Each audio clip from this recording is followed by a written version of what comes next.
Halika, tuloy ka. Buti naman, nakipag-meet ka na sa akin. Pasensya ka na sa bahay ko, ha? Dito ang bahay mo? Oo, ito yung bahay ko.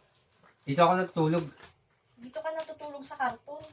Oo, komportable to. Hindi mainit. Ito ang ginagamit mong unan? Ay, oo. Paborito ko to.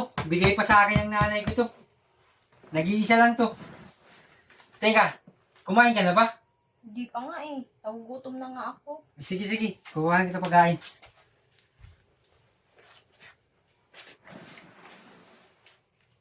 Ayan. Buti na lang, may natira pang kanin kaninang umaga. Ayan, kain ka na. Itong plato ko? Oo.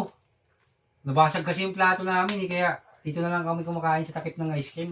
Asan ang kutsara ko? Ito yung kutsara.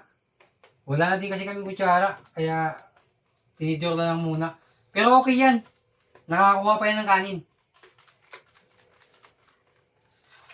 Toyo?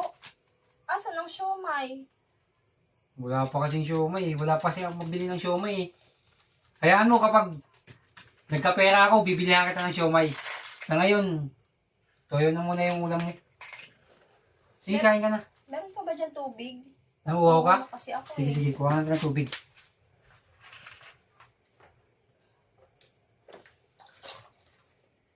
Ayan. Ito yung tubig. Pasensya ka na ha. Hindi malamig. Mahal kasi ang yelo dito sa tindahan. 5 piso yung isa. Ayan. Inom ka na. Dito ka umiinom? Oo. Sarap noodles yan. Sige, inom ka na.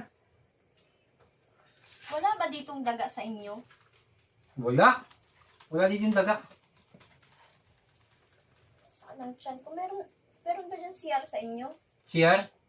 Ah, sige, meron. Doon sa ano. Paglabas mo ng pintuan, punta ka sa likod. Tapos, hukay ka na lang sa lupa.